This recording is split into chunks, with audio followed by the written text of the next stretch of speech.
With the ISA season coming up, many of you will be wondering what on earth is a stocks and shares ISA and why it is important for investing. Although there are 4 different types of ISAs, most investors only care about the stocks and shares ISA. So ISA stands for Individual Savings Account, and why it's important for so many investors is that it allows you to gain as much as you can within that ISA. So it allows you to gain as much profit or money or dividends within that ISA, and you will never have to pay a single penny in tax. Now, paying no tax sounds very good, but there are a few things to know about stocks and shares ISAs and some common misconceptions. So each year the government has an ISA deposit limit. So currently this is at £20,000. So this is still subject to change for the next tax year, but this allows you, if you have a stocks and shares ISA, to deposit up to £20,000 per tax year, the tax year running from around 5th of April to the following year's 5th of April. So within your ISA, any money that you do gain from capital gains, so basically selling a stock or share at a profit or gaining dividends from companies giving out cash, you do not have to pay any tax on that. So why is a stocks and shares ISA so important? So a general investment account is kind of the opposite of a stocks and shares account. This is an account where you can invest as much as you want, so you can put in however much money you want. However, when it comes to capital gains, so any money that you do make selling a stock, after a certain amount, you will have to pay around 20% tax on that. It is becoming more important than ever to actually invest your money within a stocks and shares ISA. So this is because currently, as I'm filming, the outgoing year's capital gains allowance was £12,300, which was a very huge amount. However, from April this year, the capital gains tax threshold is going down to £6,000 a year, and from next year, only £3,000. So this means most investors who aren't investing in an ISA may have to pay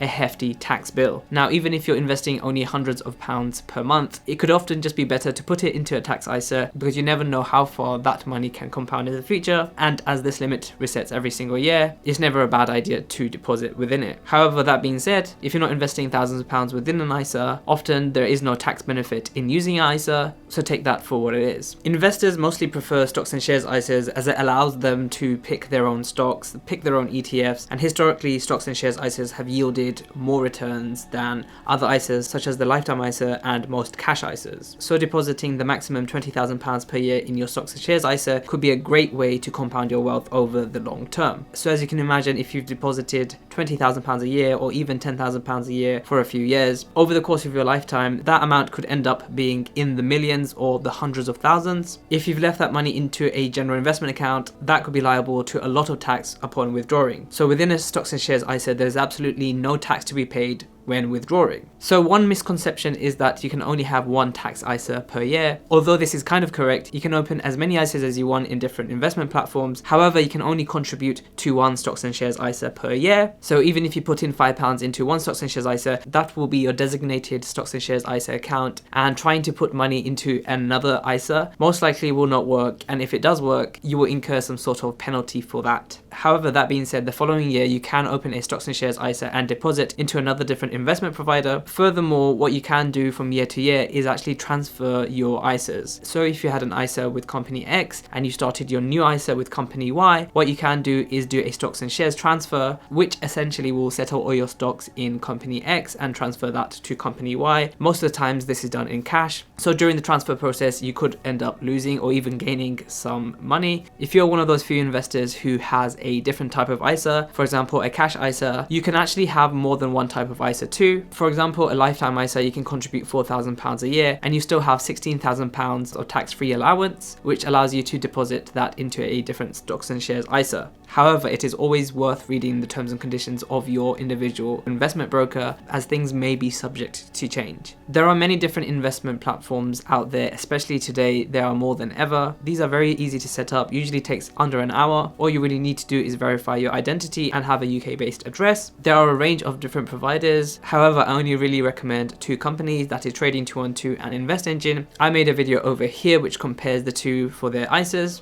Another misconception is that you can't withdraw from your stocks and shares ISA. Actually, you can withdraw any amount from your stocks and shares ISA at any given time. None of this amount will be taxed. However, keeping that amount within your stocks and shares ISA is in your best interest, because then trying to put back that money will count towards your £20,000 a year ISA deposit limit. Stocks and shares ISAs, however, do carry more risks than a cash ISA, for example, or even a lifetime ISA. For this reason, the value of investments could be going down as well as up. However, in the long term, investing in good ETFs or good individual companies can make you a lot of capital appreciation throughout the years, and dividends can compound. So it is, again, within your best interest to keep keep that money in as long as possible and make the most out of your stocks and shares ISA. Make sure to check out some of my other videos, and I'll see you in the next video.